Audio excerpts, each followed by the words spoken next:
Star নিউজের মধ্যস্থতায় আত্মসমর্পণ করতে চায় সুন্দরবনের দস্যু দল ছোট সুমন বাহিনী। কোস্টগার্ড বলছে, বিনা শর্তে শান্তির পথে ফিরলে ইতিবাচকভাবে দেখবে সরকার। সবকিছু ঠিক থাকলে দ্রুতই হবে আনুষ্ঠানিক এই আত্মসমর্পণ। সুন্দরবন থেকে মনিরুল ইসলামের রিপোর্ট, ক্যামেরায় ছিলেন বাসির আহমেদ।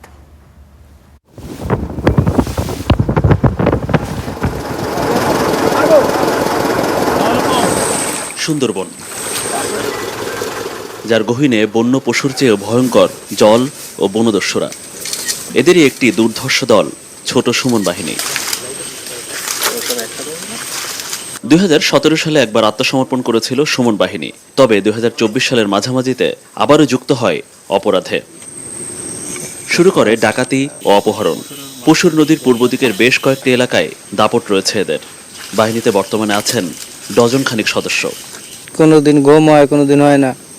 এই আজকেরা কিসা ওই জায়গা অমুক বাহিনী এসে ভিতরে চলে যায় দৌড়ে, কোনো শান্তি নেই জীবনে। দিন দিন ধাপড়াধাপড়ি, দিন দিন দৌড়োদৌড়ি, এই শান্তি আর করা যাইবে না। দেখেন আপনারা আমাকেও কোন চেষ্টা করে সরকারের লইয়া একটু উড়েই নেওয়া যায়। সাধারণ একটা সুন্দর জীবন দেন, এই জীবন ভালো না।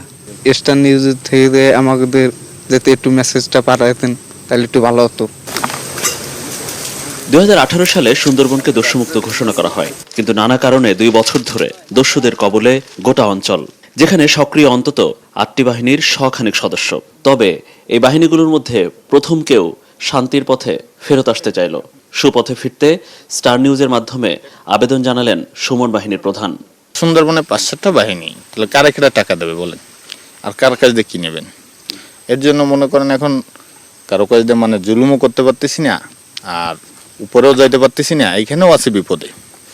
এখন স্টার নিউজের মাধ্যমে যদি আপনাদের কাছে আবেদন করলাম, স্বরাষ্ট্রমন্ত্রী প্রধানমন্ত্রীর কাছে আপনারা এই মেসেজটা পৌঁছে দিন, যাতে যদি কোনো সুযোগ দেয় তারা আমরা সুন্দরভাবে জানিয়ে আবার বাঁচতে পারি। অস্ত্রগুলি যা আছে আমরা সবই দিয়ে দেবো, কারণ আমরা তো সিলিন্ডার করবো, তো এ দিয়ে আমরা কি করবো।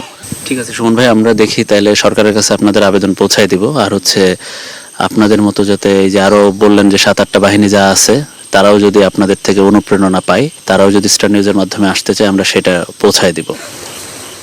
আবারও ত্রাসের রাজত্ব সুন্দরবনে, এরকম অস্ত্রশস্ত্র অনেক আছে যারা এই সুন্দরবনে আবারও ডাকাতিতে নেমেছেন বা অপরাধ বা অপকর্মে নেমেছেন। তাদের পরিস্থিতি নিশ্চয়ই সামনের দিকে আরো ভালো হবে। এখন দেখা যাক তাদের এই আবেদনের প্রেক্ষিতে সরকার বা বিভিন্ন আইন শৃঙ্খলা রক্ষাকারী বাহিনী কি বলে। সুমন বাহিনীর এমন আবেদন নিয়ে স্টার নিউজ টিম কোস্টগার্ড পশ্চিম জোনাল দপ্তরে। কর্মকর্তারা জানান, সরকারের গ্রিন সিগন্যালের কথা। যদি কোনো বাহিনী এখানে আত্মসমর্পণ করতে চায়, আমরা ইতিবাচক ভূমিকা পালন করব এবং সেই বাহিনীকে সরকারি নিয়ম মোতাবেক বা উপর নির্দেশনা মোতাবেক যেভাবেই আমরা আদেশপ্রাপ্ত হয়েছে, আমরা চেষ্টা করব তাদেরকে এগুলো সম্পন্ন করার জন্য আমরা পজিটিভ থাকব। কোস্টগার্ড বলছে, সুন্দরবনে ডাকাতি, অপহরণ ও চাঁদাবাজির বিরুদ্ধে 0 টলারেন্স নীতিতে রয়েছে সরকার। তাই কেউ যদি আত্মসমর্পণে না আসে, তাদের বিরুদ্ধে কঠোর হবে বাহিনীটি।